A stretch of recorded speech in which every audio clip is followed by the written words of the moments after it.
This is Build Without Chaos. I'm Colleen Goepfert. One clear idea every episode for operators, founders, and marketers who build with intent.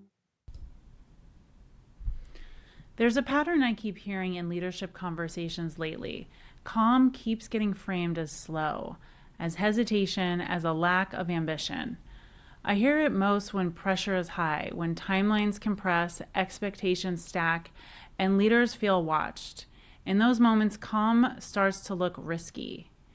And the more I hear that framing, the more it's clear this isn't a surface misunderstanding, it's a deeper leadership myth. Calm is being confused with disengagement, with indecision, with not wanting it bad enough. And that framing is wrong. Calm isn't the absence of urgency. It's the operating model that outperforms chaos. So this episode is a deeper look at why calm leadership gets misunderstood, why urgency culture feels productive in the moment, and what quietly breaks underneath it over time. Because the leaders who will win going forward aren't the ones reacting the fastest. They're the ones who know when pressure belongs and when it doesn't. In the world of high-growth tech, campaign launches trigger urgency fast. The moment something goes live, the pressure to accelerate, grab more leads, more visibility, more momentum starts to compound. Speed becomes the signal. And once that signal is sent, it's hard to walk it back. In buyer-ready campaigns, I've intentionally slowed one decision down: scaling. Not because we didn't want results, but because we needed to see how the right buyers actually move through the system before amplifying anything. In practical terms, that meant resisting the urge to make something bigger before we understood whether it was actually working. That pause isn't passive, it's leadership discipline. It's choosing to protect signal before increasing volume. It's deciding that clarity comes before acceleration. Here's the distinction that often gets missed. Speed without understanding isn't speed. It's just motion. Motion looks productive.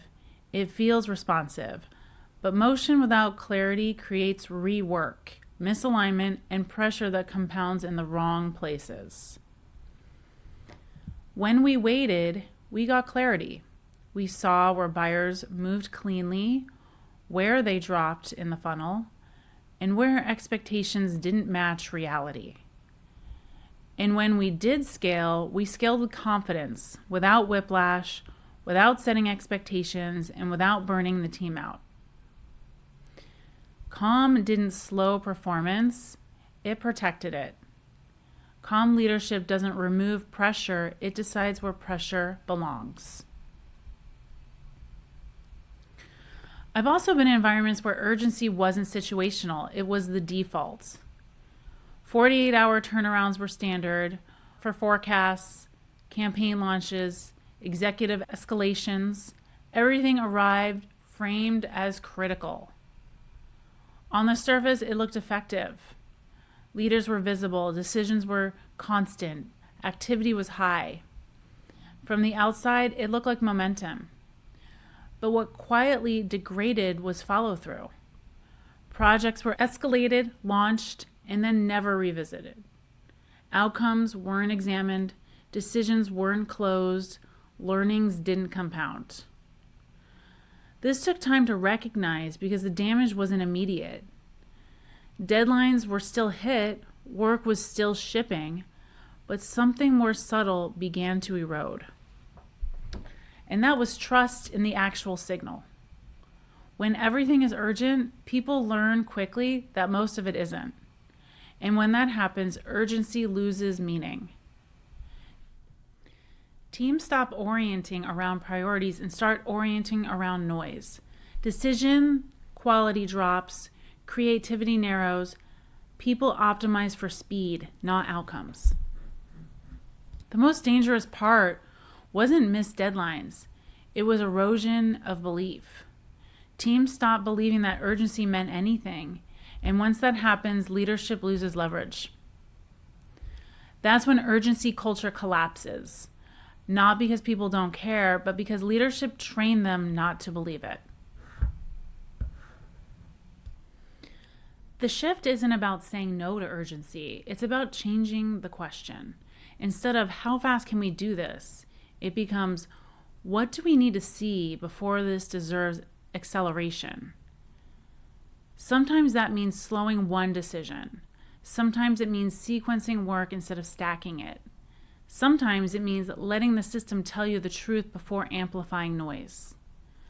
Calm leadership doesn't fight urgency, it makes urgency earn its place. There was a point where I realized chaos wasn't a growth phase anymore. It had become a liability. Not because things were hard, not because pressure existed, but because the cost was too high. Decision quality suffered, teams absorbed unnecessary pressure, outcomes didn't improve. Once you see that pattern, you can't unsee it. You start setting different standards, not just for your team, but for yourself as a leader. You become far more disciplined about what actually deserves urgency and what needs clarity instead. Calm stops being a preference and becomes a requirement. Calm wasn't a personality change, it was a leadership standard. Calm leadership isn't slow, it's precise. It's intentional, and in complex environments, it's what actually scales. What's changing now is that calm isn't just an alternative style, it's becoming the standard. Urgency still has a place, but it's no longer the operating system. Calm is how leaders handle complexity at scale. It's how decisions compound, it's how truth holds, it's how momentum becomes sustainable. Calm isn't the absence of urgency, it's what serious leadership looks like now. Thanks for listening to this episode of Build Without Chaos. If today's episode resonated, subscribe and share it with someone else who's building without chaos.